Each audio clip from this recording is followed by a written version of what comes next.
Olá, está começando mais um programa Uniso Comunidade. Temas de interesse público ou regional são explorados por alunos da Universidade de Sorocaba para o desenvolvimento dos trabalhos de conclusão de curso, o famoso TCC. Hoje, vamos conversar com Jéssica Carvalho e Luma Bonvino, ex-alunas do curso de jornalismo da Uniso, que desenvolveram um programa sobre catarata, um documentário, na verdade, que elas desenvolveram para concluir o curso de jornalismo. Luma, muito obrigado pela sua presença. Jéssica, muito obrigado também. Primeiro, vamos começar a conhecer o perfil das nossas meninas, para que daqui a pouco a gente possa passar o documentário para você assistir na sua casa. Jéssica, como é que foi ter escolhido o curso de jornalismo da Uniso? Quando é que surgiu o interesse por jornalismo e por que escolheu a Uniso?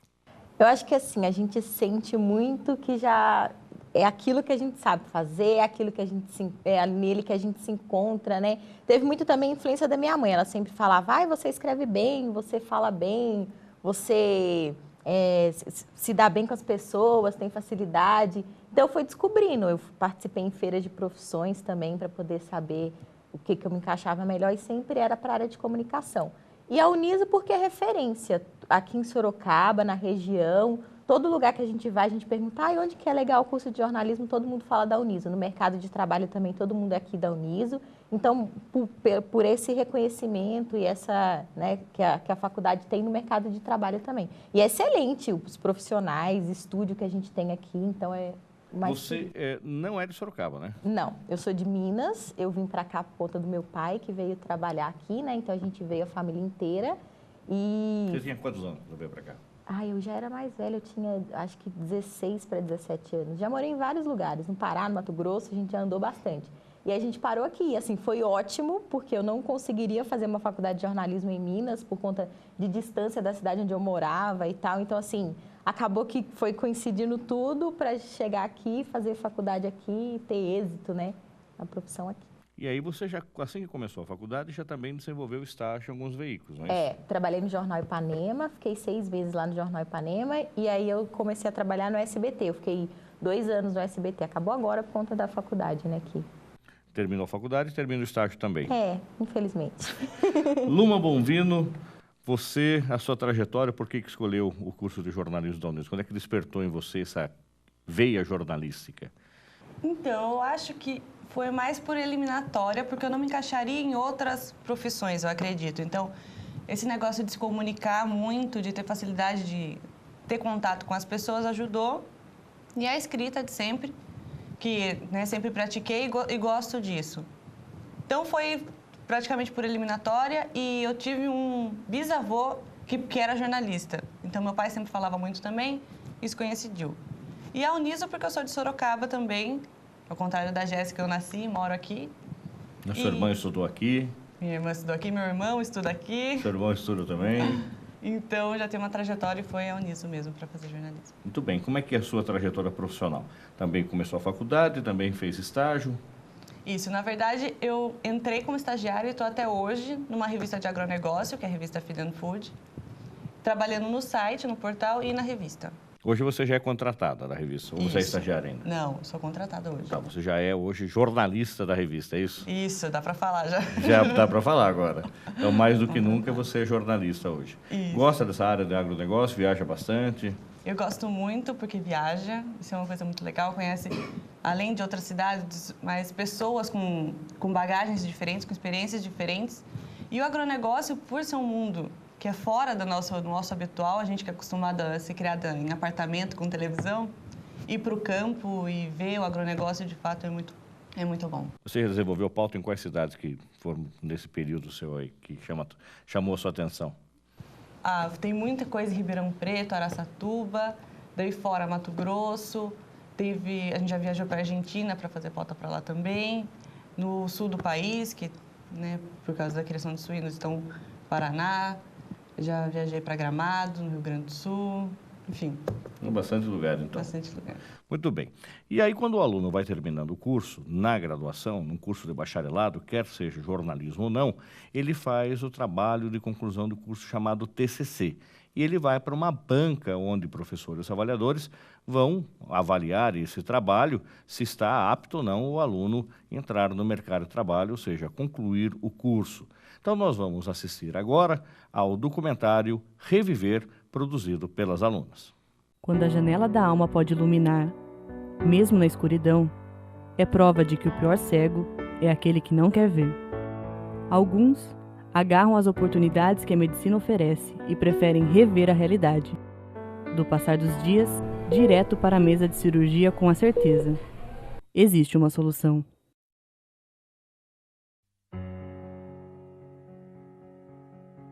Os olhos são registros de cada ser humano. Um dos seus componentes, a íris, anel colorido que envolve a pupila dos olhos, possui uma estrutura complexa e única, que serve como uma carteira de identidade que ninguém no mundo terá, senão você. Mas, ainda mais única que essa composição física, são as imagens que capturamos com esses mesmos olhos. Momentos que têm uma, ou melhor, duas principais portas de entrada para registrar as lembranças. O problema é que há momentos que essa porta é fechada, e o segredo dessa tranca pode ser a catarata.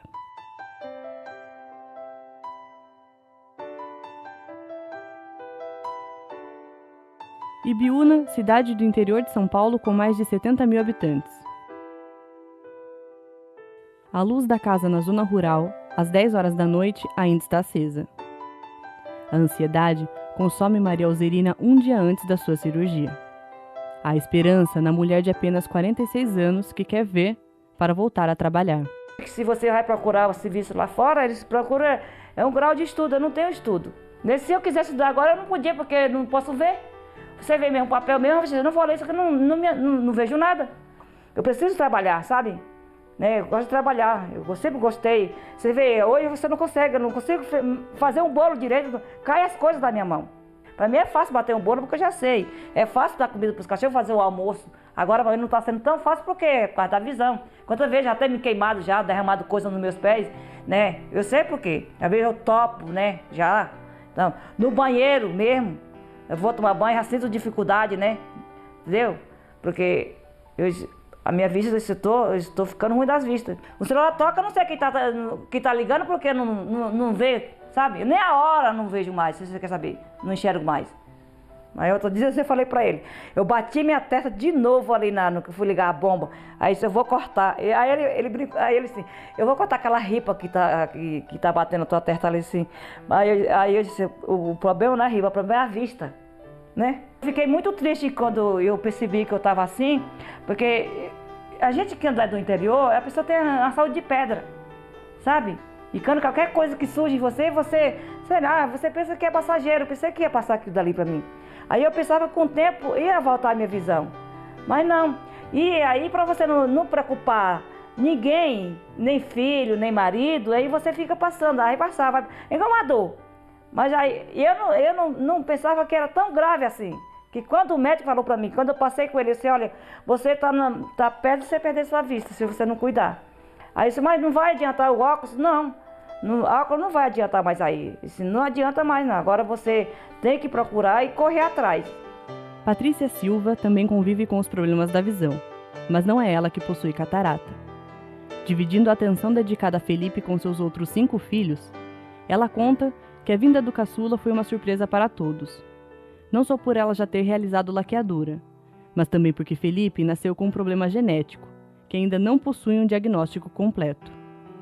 Além disso, a vinda do Felipe ao mundo também reservou outro susto, a catarata congênita, o que é bem raro. A proporção apresenta mais de 99% de casos usuais de catarata, contra menos de 1% em ocorrências congênitas. Por tudo isso, mesmo tendo apenas 6 anos, Felipe já enfrentou alguns obstáculos.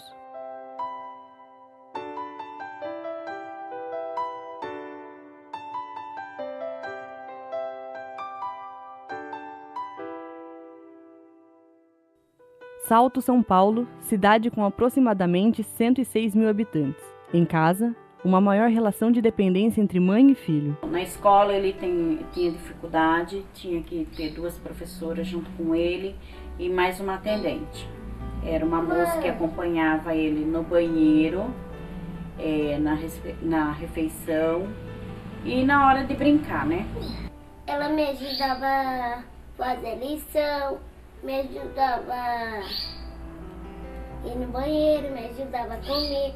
Aqui em casa eu mesmo que acompanhava. Banheiro, alimentar ele, se alimentava sozinho, só ficava de olho para ele não cair, se machucar, que ele caía muito. Você tinha que pegar o brinquedo para ele e falar qual era o brinquedo. Desenho mesmo, televisão era na frente. Tinha que ficar bem na frente da televisão. Tinha TV da de frente. Diretamente do local onde se fez acontecer.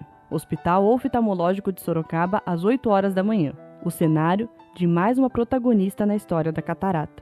Maria Oliveira, uma bordadeira acostumada a confiar na visão, relata como é uma vida com a falta dela.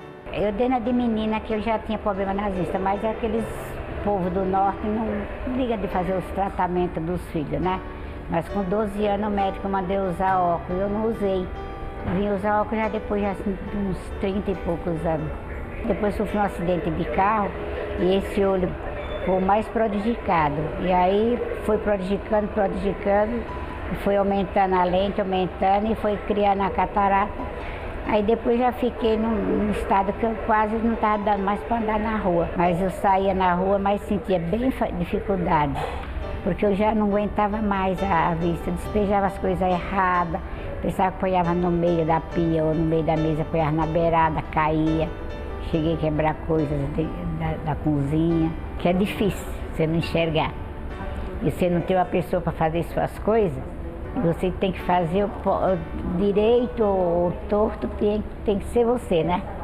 Tive depressão, tenho. E a minha depressão mais era por causa da vista, que eu tenho 75 anos e precisava de cuidar de mim, e cadê a vista? São Marias, Antônios e mais de 120 milhões de pessoas no mundo que tiveram a visão prejudicada por causa da catarata.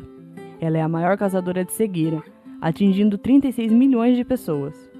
No Brasil, cerca de 600 mil novos casos da doença surgem todos os anos.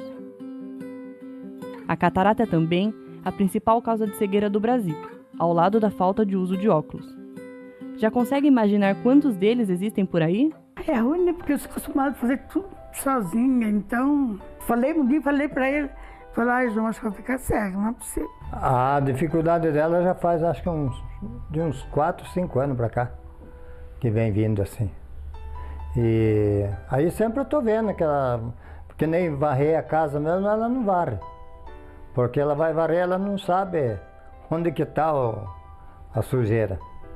Mas é eu que varro pra ela passa pano só. Como eu recebo no banco lá, né? Então sozinha eu não consigo.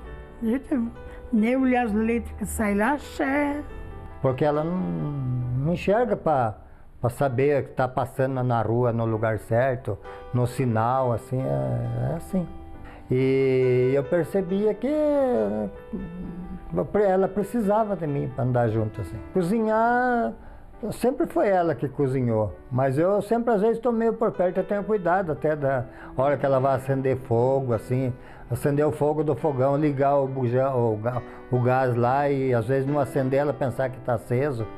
E às vezes eu estou meio sentado por aqui, já meio de olho nela. E ela fala assim, às vezes ela faz coisa errada lá, eu falo, e ela fala, precisa ficar assim, olhando aqui, fica sentido de eu falar.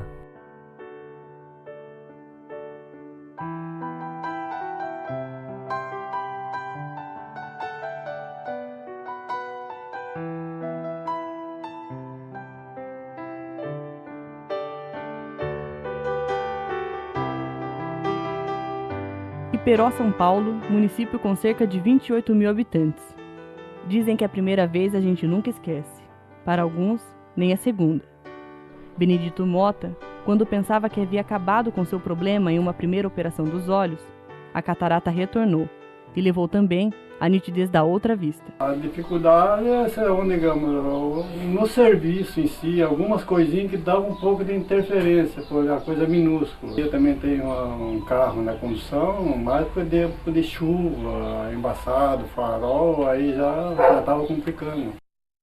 As dificuldades são diferentes, mas a angústia, o medo e as dúvidas invadem em um piscar de olhos. Você vai tirar nosso olho fora, coloca no mesmo lugar, será? Só falaram que ele tinha catarata. Só dá valor quando a gente perde. Falei, meu Deus, não vou enxergar mais nada. Que é Você isso? vê que vem aquele pensamento ruim. E se eu fazer e eu ficar cega, não vejo? Também foi constatado também que tinha catarata. Conta, como é isso? Você já fez? Alguém da sua família já fez?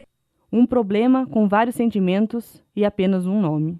Então, a catarata, ela é o processo de envelhecimento natural do cristalino, que é uma lente que a gente tem natural no nosso olho, que ao longo dos anos ele vai sofrendo um processo de esclerose, né, de opacificação, e isso baixa a visão do paciente. Então, a catarata tem vários tipos. A mais comum que a gente lida no dia a dia é a catarata senil, né? A senil é decorrente da idade. Então nós temos vários tipos de catarata. Temos a catarata congênita, a criança nasce com ela. Tem a catarata infantil, que ela vai desenvolver depois de alguma idade da criança. Tem a catarata traumática, que é devido a um acidente, às vezes uma pancada, uma contusão, e isso leva à mudança no metabolismo cristalino e ele se opacifica. Tem a catarata secundária a algumas doenças do próprio olho, como por exemplo uveites, que são inflamações que podem também levar a alguns tipos de catarata. Tem cataratas que são induzidas por alguns tipos de drogas, como corticoides, doenças como a diabetes, pode levar a alguns tipos específicos de catarata. Então, o sintoma principal da catarata é a baixa da visão, né? Daí o nome, né? O paciente vê as coisas embaçadas. É claro que esse sintoma principal ele vai decorrer de acordo com o grau de opacificação do cristalino. Se é uma opacificação leve, ele o sintoma vai ser um borramento da visão, né? E se ela à medida que ela vai avançando, vai embaçando cada vez mais a visão até chegar ao ponto de ver só luz. Hoje, com a tecnologia que nós temos, não tem nada que a gente faça, não tem uma vitamina. Já foi tentado colírios para tentar impedir esse processo de esclerose do cristalino, mas assim, hoje, com os conhecimentos que a gente tem atuais, não tem nada que tenha respaldo científico que comprove que aquilo retarda. A indicação da cirurgia de catarata varia muito. A catarata inicial, a mais comum delas, ela só causa um pouquinho de miopia no paciente. Então você corrige aquele erro refracional com óculos, né? Você põe um óculos, se aquele óculos for suficiente para ele atingir uma boa qualidade de visão, ele não tem necessidade de fazer cirurgia, né? Mas à medida que o tempo vai passando, nem o óculos não vai corrigir. E aí, nesse momento que nem a correção com óculos melhora a visão do paciente, é que é a hora ideal de você operar. Aí o médico logo me assustou. Aí disse, vixe, dona Maria, olha o que aconteceu com a sua vista, né? Você vai ter que operar. Eu não tenho medo, não. É que a turma vem falar isso, a gente fala, ai meu Deus, será que é isso? Mas era tensa porque eu queria a cirurgia de todo jeito. Então, porque às vezes a gente pensa assim, eu não vou tratar, não sei o quê. A gente tem aquele medo, sabe? Tem pessoas que ficam cegas com medo disso aí, sabe? Fica pensando, né? Mas eu não vou entrar nessa, não. Graças a Deus eu tô indo fundo, né? Coragem, pé na tábua, tô indo. Eu quero que seja rápido. Na hora que tirar aquele tampão, então, mandou abrir meus olhinhos devagarzinho e vou vendo. Como vai ser tudo como era antes, né? Meu sonho é fazer a cirurgia para eu não usar o óculos, porque elas estão me colocando a lente. Ai, acho que vai ficar bom, né? Pra enxergar, ai meu Deus. Com o diagnóstico constatado, a solução vem da mesa de cirurgia. Somente no Hospital Oftalmológico de Sorocaba são realizados mais de 3.000 procedimentos de catarata todos os anos. O superintendente do hospital, Edil Souza, que soma 25 anos de experiência na administração do local, convive de perto com esse grande número de pessoas atrás de uma solução. O Banco de Olhos é uma instituição filantrópica, nasceu em 1979 com a finalidade de captação de córnea. Fez um excelente trabalho nessa área de captação de córnea e se tornou uma referência para o Brasil nesta questão de doação de olhos.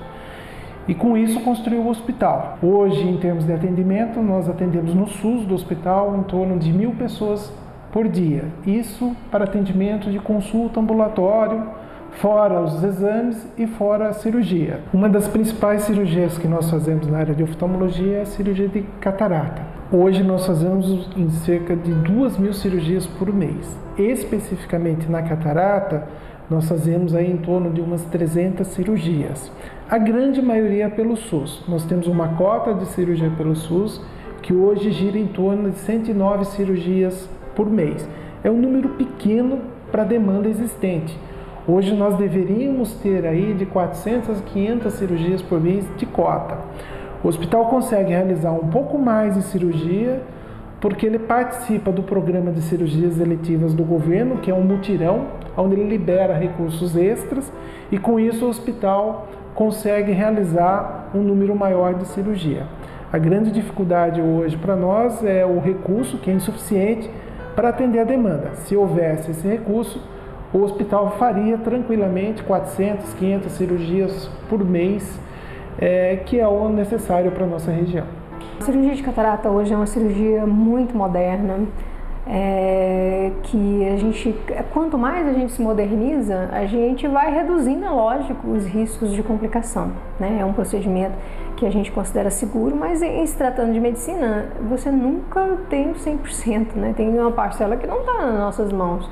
Então, assim, riscos há, com certeza, eles existem. Daí a gente tem uma indicação de cirurgia, ninguém sai operando todo mundo cristalino transparente, esses riscos existem. Entre eles, o que a gente tem mais temor à infecção, que a gente nunca vai estar isento desse risco, né? Isso aí, muitas vezes, você faz todos os procedimentos corretos e você está exposto a ter o risco de uma infecção grave no olho. Por isso a gente entra com antibiótico, faz todo esse procedimento, mas se operar um dedo, você tem um risco de infeccionar. Então, a infecção bactéria é o nosso grande vilão, assim, o nosso grande inimigo. E tem dois tipos de anestesia que a gente faz. Uma pode ser um bloqueio, que é uma anestesia que a gente faz injetando uma substância anestésica atrás do olho, ou pode ser só com colírios e com pomadas anestésicas. A cirurgia da catarata é assim, ela começou, tinha várias técnicas, enfim, nós vamos entrar nesse mérito, mas assim, a mais antiga que tinha, a FEC, que era extracapsular, que a gente fazia um corte grande de uns 10 milímetros na parte branca do olho, que é a esclera, retirava o cristalino, preservando o saco capsular e colocava a lente dentro do olho e dava vários pontinhos, né, nessa esclera. E essa técnica funcionou por muitos anos, né? E a gente ainda faz essa técnica para casos de cristalino luxado, cataratas muito avançadas, que a gente sabe que a córnea talvez não suporte aquele procedimento, a gente usa essa técnica, né? Então, casos especiais, a gente ainda usa essa FEC que a gente fala, né? Mas aí, com o avanço do procedimento, a gente já está fazendo a faco, né? Que é a facoemulsificação. A facoemulsificação, corte de 10 milímetros, passou para 2,75, existe de 2,2 milímetros, 1,8 milímetros, que são as microincisões. Então, são incisões muito pequenas. O objetivo dessas incisões menores é você diminuir o máximo o astigmatismo na córnea, porque só de você entrar na córnea e cortar a córnea, você já muda o astigmatismo da pessoa. Então, quanto menor é nosso corte, menos a gente vai induzir astigmatismo. E a facoemulsificação, você faz um corte pequenininho, entra com uma caneta, que é feito uma aspiração do cristalino, né? Por meio, vai aspirando, vai cortando e aspirando o cristalino, preservando o saco capsular, e aí você coloca uma lente dentro do saco, né? Preservando todas as estruturas dele. E hoje tem a técnica que é mais moderna, que já está em andamento, que já temos, inclusive aqui no BOS a gente já está fazendo, que é o laser de femtosegundo. E o cirurgião complementa com o mesmo procedimento de aspiração no aparelho do facoemulsificador. 6h40 eu estava chegando lá no BOS, porque eu disse, eu vou chegar cedo. Eu fui logo mergulhando lá dentro e mostrei a fichinha, né? Aí eu disse, não, isso é meio-dia. Aí eu fiquei andando para cima e para baixo até dar minha hora, entendeu? Sem comer nada, porque não podia, né? Não podia. Então, pela causa justa, então a gente faz um sacrifício. Então eu cheguei nesse horário lá. Eu estava marcado para meio-dia, foi 2 horas. Subi, não era nem 2 horas ainda. Então, acho que eu entrei na cirurgia mesmo, não era umas 4 horas, não era?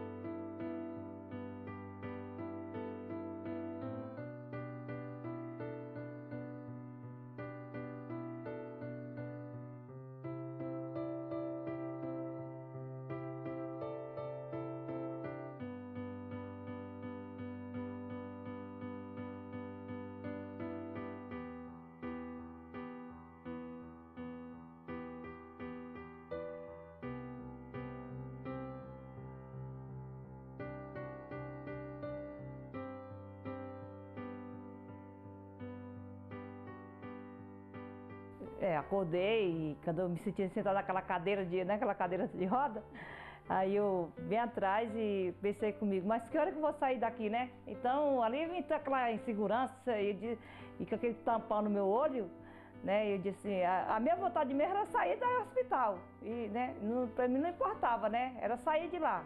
Mas com certeza que eu ia voltar a enxergar como nunca, porque com aquele mesmo tampão, eu já estava sentindo uma piscadinha por baixo, sabe?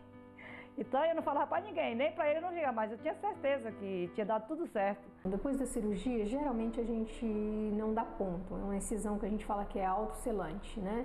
Então assim, o paciente tem que tomar cuidado para não coçar os olhos, não levar a mão ao olho, né, que pode levar ao risco de infecção. A gente pede para ele evitar de abaixar a cabeça, de pegar peso. A gente pede para ele não fazer um repouso relativo. O retorno a gente preconiza sagrado primeiro pós-operatório. A gente sempre tem que ver o paciente no primeiro dia após a cirurgia. Tem alguns detalhes que a gente tem que ver, se a lente está bem, né, se o grau de inflamação é um grau satisfatório de inflamação, se está tendo algum tipo de vazamento, se está tudo certinho, né? O primeiro dia é muito importante. Geralmente no primeiro dia o paciente fica com um pouco de inchaço na córnea, ele fica com a visão um pouco embaçada, né? Lá para o 7º dia, 10º dia, essa córnea começa a desinchar e ele já começa a usufruir os benefícios da cirurgia. O paciente que procura catarata, ele vem com uma esperança muito grande, né? Enfim, às vezes é preciso viver um momento em branco para voltar a se surpreender com um leque de cores. Sorocaba, São Paulo, quase 640 mil habitantes. Sol das 3 horas da tarde e o casal permanece junto, antes, durante e pós-cirurgia.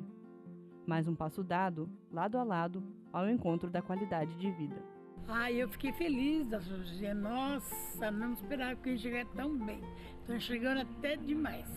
Estou muito feliz. E o médico também, né? Quando tirou, já fez exame e já falou. Pôs no aparelho, já falou, nossa, tá ótima a cirurgia, foi tudo bem, tá boazinho. Aí cada dia que ia, ele dizia que estava melhor. Né?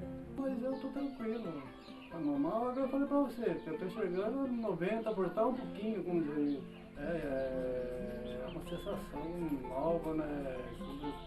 Você fechar um olho e ver que tá nítido, fecha o olho, o outro olho tá...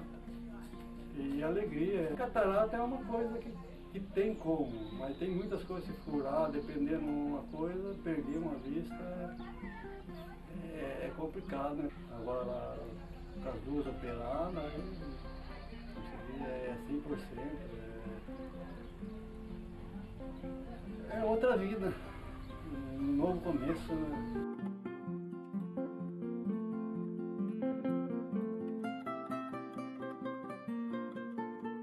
100% faltasse a minha vista, eu queria ver a minha neta.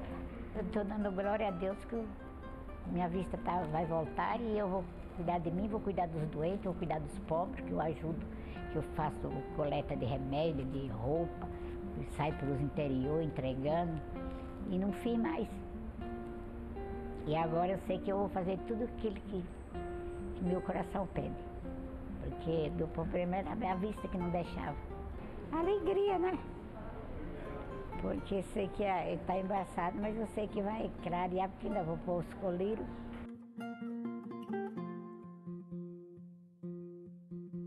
A primeira visão mudou bastante. Ele já estava na escola, ele já fazia tudo sozinho.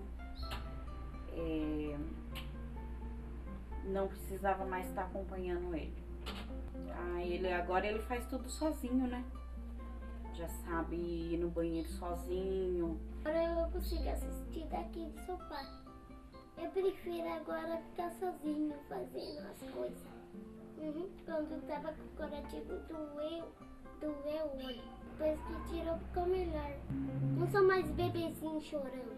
Eu vi os carros passando e depois entrei pra dentro pra brincar de brinquedo. Com o meu caminhãozinho, com o meu carrinho.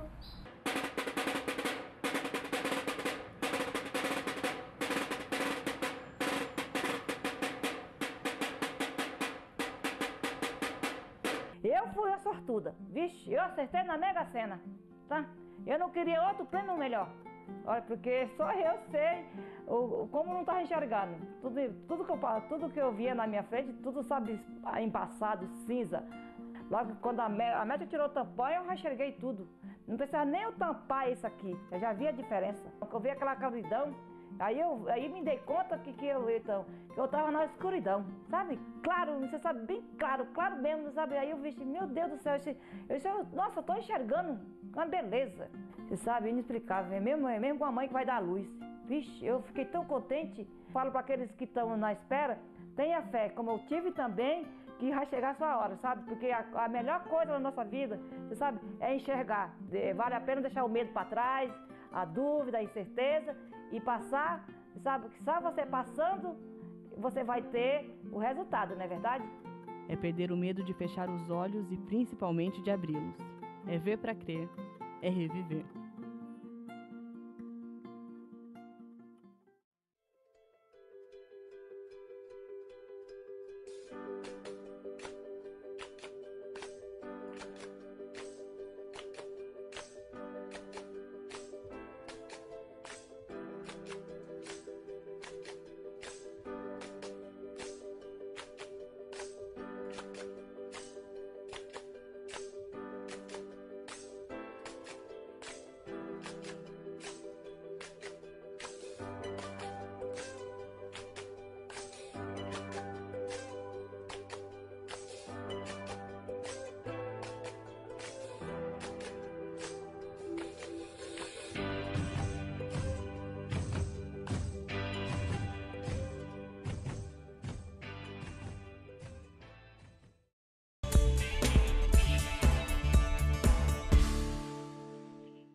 O mundo só faz sentido quando você muda junto com ele.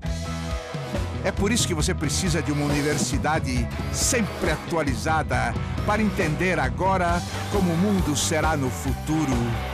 Uniso, seu futuro começa hoje. Inscreva-se.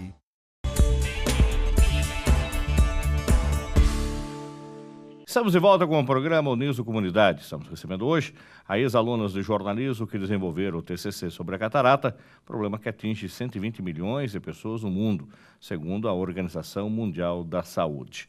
Luma e Jéssica, quem quiser responder, a gente vai ficar batendo papo agora. A gente assistiu o trabalho de vocês, foi muito bom. Esse trabalho, primeira pergunta, sim, logicamente que eu fui orientador do trabalho, que eu não vou fazer essa fala, vou deixar para vocês. Qual foi a nota? Vamos lá, né? A nota foi 10. Nota 10. Como é que foi a emoção da nota 10? Eu acho que não tem nem palavras para poder falar. Porque a gente fica sempre na expectativa, a gente não espera um 10, a gente fica na expectativa. De ser aprovado, pelo menos. De ser aprovado. E quando falaram 10, foi assim, emocionante mesmo. A família ficou feliz, a gente escutava os gritos na plateia, foi muito legal mesmo, né? E você, Luma? Eu acho que eu fiquei anestesiada, sabe, Fernando? Porque eu não tive reação na hora. Depois que falaram que passou, né? Vocês estão aprovadas, eu acho que eu desliguei. Eu só fui ter noção depois que a gente começou a conversar, enfim. Aí que apareceu o 10. A gente não queria levar ninguém na banca, Fer, porque a gente ficava pensando assim, ai meu Deus, levar a família para assistir. Vai chegar lá e todo mundo vai falar assim, tá errado isso, tá errado aquilo, tá errado não sei o quê, não vai dar certo. A gente falou assim, não vamos levar ninguém. No final falou assim, vamos levar, seja o que Deus quiser. E chegou lá, foi a nota que foi, então foi muito bacana. Inclusive, muito elogiado, inclusive pela coordenadora do curso, que foi um projeto que é para ser usado como referência, né? Uhum. Ela usou a palavra impecável, nunca vou esquecer. Impecável. Impecável. Logicamente, vocês não fizeram o trabalho sozinhas, vocês tiveram mais duas colegas que não puderam vir hoje. Isso, que é a Juliana e a Maíra. Eles estiveram com a gente. A Juliana já trabalha na área também, ela é de Itapeva, né? Isso, o pai dela tem um jornal lá em Itapeva, então ela desde pequena já tá no jornal. Tá no jornal. E aí a Maíra ainda não trabalha na área, tá procurando Muito bem. Como é que foi escolher esse tema do TCC? Como é que ele nasceu? Porque você começa a faculdade, começa já a ouvir os professores falando, começa a ouvir os alunos que estão mais adiante falando do TCC, de repente você até assiste a apresentação de alguns TCCs. Como é que foi ter escolhido reviver histórias de uma cegueira reversível? Olá. Pode ir. Na verdade, a gente começou com um outro tema, né? A gente tinha pensado em fazer um site, a gente saiu da monografia falando sobre pessoas surdas e cegas, como que elas tinham acesso à informação. Então, a gente primeiramente queria fazer um site com jornalismo adaptado mesmo, com algumas ferramentas que deixassem o jornalismo acessível para esse público. Só que daí a gente discutiu com o nosso orientador e realmente não era viável, a gente mudou de tema. Nessa mudança, a gente quis continuar com mais ou menos com o que a gente tinha estudado na monografia, para não perder muitos temas, o propósito do tema, né? Então, a gente preferiu ficar com a cegueira, e aí a gente foi atrás do Edil lá no BOS, para a gente conversar, ele é o superintendente do BOS, para ver qual que era o tema que se encaixava, que a gente poderia desenvolver melhor. Assim, a escolha do tema, a gente teve que dar uma pensada boa para a gente escolher um tema legal, que fosse ter um conteúdo jornalístico legal, que a gente não fosse fugir, né, da vivência diária do jornalismo, mas que se encaixasse também na nossa monografia, para a gente não perder todo o conteúdo que a gente já tinha começado a fazer lá no semestre passado. Né? Agora, como é que nasce esse tema na monografia, Luma? Porque como a gente é um aluno de jornalismo, quem está em casa, de repente, começa a pensar, olha, eu vou fazer aula de rádio, aula de televisão, aula de fotografia, de texto impresso, revista, site, e de repente surgiu aí a Jéssica falando de monografia. Em que momento do curso vem a monografia? Faltando, acho que 1 ano e meio, né? 1 ano e meio para finalizar o curso, que a gente tem que dar início a essa pesquisa, né? Então, é uma parte não envolve tanto a prática como esse último produto, é uma parte mais teórica mesmo. Só que, no nosso caso, como a gente se propôs a fazer um trabalho inédito, porque para pensar na monografia, a gente demorou muito tempo também. A gente mudou 4 vezes de tema no início da nossa monografia para a gente ter certeza de que era aquilo que a gente queria fazer. E vocês fazem uma pesquisa com os veículos de comunicação, inclusive, na monografia? No nosso caso, também, porque era comunicação com surdos e cegos. Então, a gente foi atrás de veículos adaptados. Né? No nosso tema, a gente teve um envolvimento com, na verdade, não só veículos, mas programas mesmo jornalísticos que envolvesse esse público surdo e cego. E, mesmo sendo essa parte teórica, por ser um tema inédito, a gente teve a parte prática também, porque a gente teve que fazer entrevista em profundidade, teve que fazer histórias de vida, então a gente teve esse contato de qualquer forma na monografia, que foi com entender como o público surdo e cego obtinha informação de generalidades. E aí, a partir desse momento, vem para o TCC, não dá certo o desenvolvimento de um site, o tempo está passando, você tem data para entregar o produto pronto. Vocês discutiram comigo o tema, eu falei, olha, não dá, não é viável por causa disso, disso. E aí vocês foram embora super animadas, né? E falaram, olha, na próxima semana a gente tem que virar o jogo. E, de repente, não demorou alguns minutos, já começamos a trocar ali algumas informações, o que poderia ser feito. E como é que foi, de repente, chegar nesse título, Reviver Histórias de uma Cegueira Reversível? E como é que foi, você falou até de chegar no BOS, que é o Hospital Oftalmológico hoje aqui em Sorocaba, que é uma referência internacional. A recepção foi boa? Ah, sim, com certeza. Eu lembro que a aluna me ligou à noite, depois da orientação aqui, Jéssica, lascou, vamos ter que mudar de tema. E a gente começou mesmo a discutir, surgiu a continuar com a cegueira, a gente pensou no BOS. No outro dia a gente já ligou para o Edil, ele é assim super receptivo, a gente não teve nenhum problema, assim, no mesmo dia que eu liguei, no outro dia a gente já conseguiu agendar, a gente já foi lá conversar com ele. E aí ele meio que nos guiou, nos orientou nessa questão da catarata, né? Porque a catarata é a doença que mais atinge o pessoal, né? A população em questão de doença do olho. Então, assim, essa é uma coisa muito legal da gente explorar. A população tem pouca informação sobre essa doença que tem cura, daí também o título, né? Reviver Histórias de uma Cegueira Reversível, porque é reversível, tem cura. E foi muito bom, todos os profissionais lá dentro do BOS também, a receptividade. A gente teve que acompanhar consultas, então a gente ficava dentro do consultório. Acho que durante uma semana ou duas, mais ou menos, né? 2 semanas, a gente ficou dentro do consultório mesmo, a gente acompanhava todas as consultas para a gente conseguir os personagens, porque o BOS só abriu as portas, né? E a gente foi atrás de todo o resto. Então a gente conversou com a doutora Renata, que deu a entrevista para a gente para falar sobre a catarata. Todos os personagens foi durante a insistência do grupo e acompanhando todas as consultas para a gente conseguir esses personagens.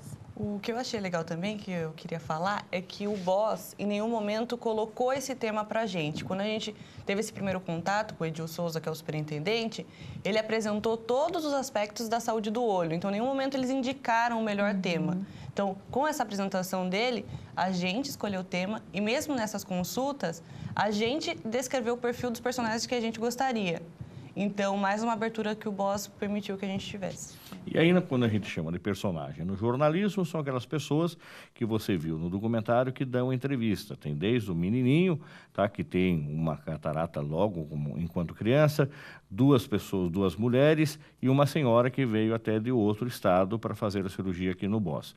Então, nessa descoberta do personagem, como é que também chegaram nesse personagem, nessas pessoas, e elas toparem da entrevista, elas terem as suas casas invadidas por vocês, que não são profissionais, e de repente faz uma vez e erra, faz de novo e erra, lembrando também que as meninas realizaram toda a filmagem do documentário, que não é a formação do jornalista. Ele tem alguma noção de operação de câmera de vídeo, mas não é a formação.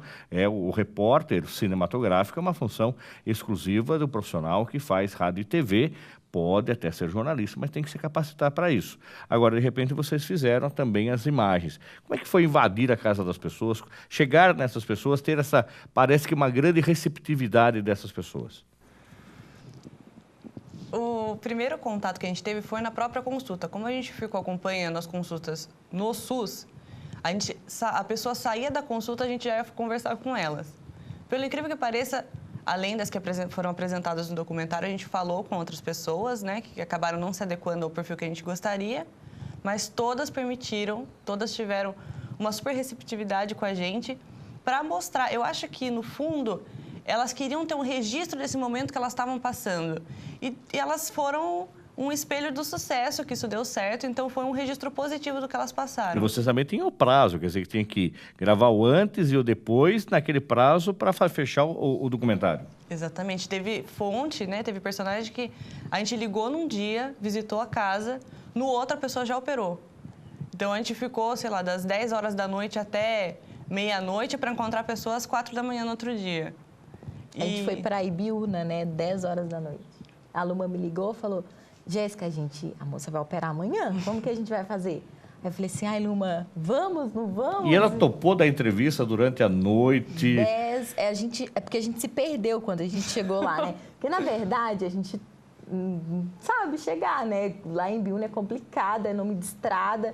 Então, a gente foi, daí a gente se perdeu. Acho que a gente ficou 1 hora rodando dentro da cidade para achar a casa dela. Não tinha sinal de celular. Daí a gente parou no lugar que a gente conseguiu o sinal e ela explicou de novo para a gente. Então, a gente chegou lá, era mais ou menos umas 10, 10 e meia da noite que a gente começou a gravar. Aí, a gente não tem experiência com o equipamento, então até que liga, até que posiciona e vamos fazer assim. Não vai ficar certo. Vamos fazer desse jeito. Então, a gente foi chegar em casa mesmo 1 hora. E ela, no dia seguinte, já ia fazer a cirurgia? No outro dia. E vocês já acompanharam ela desde cedo lá? Isso. Ela chegando no BOS, que ela chegou bem cedinho, foi 6 horas da manhã que ela chegou. Então, a gente acompanhou a chegada dela até a hora que ela saiu. Ela saiu por volta de umas 8, 9 horas, não foi isso? Da noite. A gente ficou no BOS. Ficou o dia inteiro no BOS. E não podia perder, porque era o momento. Todas as nossas entrevistas, elas foram assim. A gente pegou o momento. Se a gente perdesse aquele momento, a gente perderia a entrevista. Porque, por exemplo, a cirurgia dela era a cirurgia. Ela não ia fazer a cirurgia a segunda vez. Então, a gente tinha que estar ali naquela hora, naquele segundo, naquele minuto, e todo mundo trabalhando. E a Juliana, como é que foi para encaixar isso? Foi muito complicado. E aí, Luma? Foi ligação. Na verdade, a gente contou com a colaboração dos nossos chefes e pedia dispensa, não teve o que fazer. Teve que abrir mão um pouco do trabalho, que todo mundo já trabalhava, e se dividir. ir pro boss mesmo e ficar. E aí a gente percebe nitidamente, você que assistiu o documentário no bloco anterior, que a expressão das pessoas mudam, né? Isso foi notado também pelos professores da banca, são profissionais já gabaritados com bastante tempo que participaram da banca de avaliação, de que em um momento em que a pessoa dá entrevista, essa personagem de Biúna é Dona Maria Alzerina. Maria Alzerina, ela dá entrevista antes, a tensão, a angústia de não enxergar, de estar preocupada com a cirurgia, e de repente, quando ela dá entrevista de novo, a alegria, a felicidade, enxergo tudo, ela usou um termo que chamou a atenção, que parecia a felicidade da mãe que está para dar um parto, né? E aquele momento que ela pariu ali, que ela teve aquela visão, né? Parece que... E para vocês, isso também, de tanto ver, de tanto escutar, emociona ainda ou não? Ou já não sente mais nada quando vê isso? Ou hoje enxerga com outros olhos também? Emociona com certeza. É assim... Foi muito gratificante para a gente fazer. A dona Maria Alzerina mesmo, que a gente entrevistou, tocou muito o coração do grupo, assim, foi uma comoção de todo mundo, porque ela é uma senhora, ela trabalha no campo, ela não é daqui, ela veio do norte, e ela cuida do cachorro da vizinha dela, que mora, né, que ela morava perto dessa senhora. E ela é assim, muito simples, muito simples. Então você via que... Perder a visão para ela estava sendo uma tragédia. Estava sendo uma tragédia. Era assim, ela estava se sentindo muito...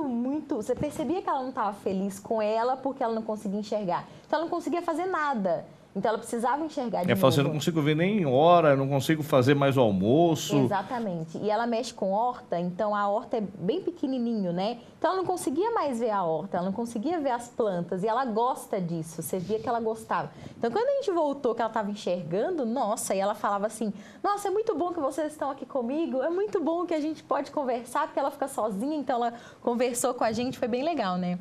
Eu acho que o que justificou esse trabalho foram as pessoas. Porque a gente teve muita sorte, né, de ter encontrado pessoas com histórias tão diferentes. E quando a gente entra no jornalismo, a gente tem aquela ideia de conseguir mostrar a história, de alguma forma mudar, né, alguma realidade. E o profissional, cada um vai para um caminho. Eu mesmo estou no agronegócio, então eu tenho contato com histórias de vida. E eu acho que esse documentário deu essa oportunidade para a gente de ter contato com as pessoas e mostrar uma realidade que, às vezes, para a gente... é catarata, porque a incidência é muito grande. Mas o que ela acarreta nas pessoas que a gente começou a ver com outros olhos depois desse documentário. Agora, muitas vezes nós jornalistas, isso é uma característica nossa, a gente pega os personagens, a gente faz o trabalho fica legal, fica bonito, e aí a gente nunca mais tem acesso a esses personagens, a gente nem conta com os personagens como é que foi o resultado. Vocês pretendem levar o trabalho para eles assistirem? Como é que é? A gente, inclusive, já levou para uma das nossas fontes, sim, a Eunice, a gente levou. Eunice é aquela senhora que aparece também com o marido. Com o João, tá, ela mesma.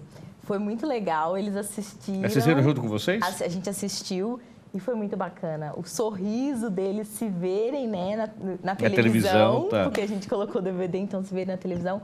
Foi muito bacana, foi muito legal. A gente saiu de lá, né, duas empolgadas. Ai, que legal. Eles, como que ele falou? Que eles tiveram muita vergonha, na hora pediram desculpa depois do trabalho feito. E eles queriam comprar o trabalho, de tanto, né? A gente falou assim, que isso? Tá, e aí vocês vão entregar para os outros personagens também? Agora a gente vai continuar a caminhada para poder entregar para todo mundo. Muito bem, muito legal isso. E os sonhos? Jéssica Carvalho terminou o estágio lá na TV Sorocaba SBT. O que você almeja? Aproveita a oportunidade para emprego, tá? Nossa, então, são muitos sonhos, né? Porque a gente entra na faculdade de um jeito e sai de outro. Aí eu estava conversando com a Andréia. Você entrou com quantos anos? Eu entrei, tinha 17. Então é muito novinha, né? A gente não tem nem noção ainda. Quando a gente terminou a banca, eu conversei com a Andréia, porque logo no começo... A Andréia é a coordenadora do curso. A coordenadora. Logo no começo, quando a gente começou mesmo o curso, ela falou para mim que ela me via na TV. E eu sempre entrei na faculdade com vontade de fazer TV. E eu nunca esqueci aquilo que ela falou para mim. E daí eu tive a oportunidade de trabalhar na TV. E assim, hoje eu tenho certeza que é o que eu quero fazer pro resto da minha vida. Porque é o que me deixa feliz. A gente trabalha muito. É um trabalho assim que é 24 horas por dia. A gente não para. São 7 dias na semana. Não tem folga mesmo. Porque mesmo quando a gente não tá lá, a gente continua trabalhando. Mas é o que eu gosto de fazer, então é assim, eu quero ser uma profissional de excelência nesse ramo, né? Eu estou começando agora, acabei de sair da graduação, mas eu sonho lá na frente em ter sucesso mesmo nessa área de TV. 21 anos e agora entra de férias e 2015 que se prepare, você vai estar com tudo. 2015 está chegando. Estou indo para Minas amanhã. Vai descansar? Vou descansar. Mas fazer contatos também. Com certeza. E 2015 quero ingressar mesmo na jornalista, né? Que agora eu já vou pegar meu diploma. Casamento? Não. Ainda não. Não, amor, me desculpe, mas casar ainda não. Já a Luma trouxe também o noivo para assistir, né? Casamento e a vida profissional. Casamento ainda não, né, Fernando? Que a gente é muito nova. Mas... Tá com quantos anos, Luma? 21. 21 também. Entrou com 17 também na faculdade? 17 também. Tá. Eu acho que, assim, uma das vantagens do jornalismo é ser surpreendente, porque eu sempre quis revista, ao contrário da Jéssica que queria TV, eu queria revista. E eu tive essa oportunidade. Só que eu vim trabalhando com site, com mídias sociais, e agora a gente fez um trabalho em vídeo. Então, eu acho que todas essas áreas foram apaixonantes para mim. Então, eu ainda não sei o que eu quero fazer para o resto da minha vida. Eu quero ser jornalista. Então, o próximo passo é continuar estudando, curso, pós-graduação, enfim, continuar se aprimorando para ver quais caminhos que a vida vai levar, na verdade. Tá certo. Quem quiser bater um papo com você, Luma, conversar mais sobre o documentário, pedir o documentário para assistir, como é que pode fazer? Tem um contato no Facebook, que eu acho mais fácil. No Facebook é fácil de encontrar, porque é Luma Bonvino. Então, o sobrenome é meio diferente, então vai achar fácil. Só tem você, o Luma Bonvino lá. Luma Bonvino. Jéssica também, quem quiser conversar com você, qual é o contato no Face? Tem várias Jéssica Carvalho lá, mas o meu rostinho vocês vão ver de cara lá, tem uma foto linda, maravilhosa minha. Jéssica Carvalho. Isso mesmo. Tá certo.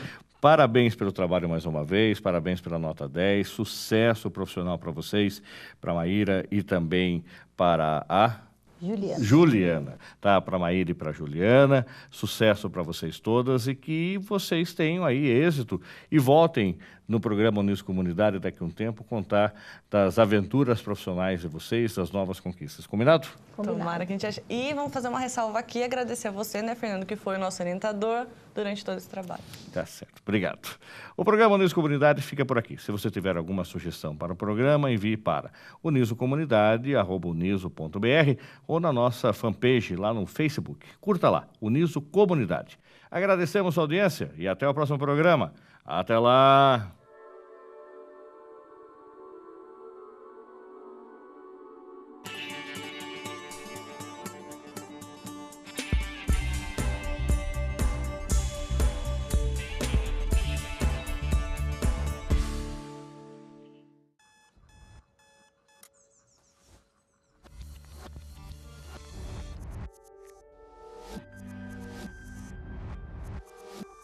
O mundo só faz sentido quando você muda junto com ele.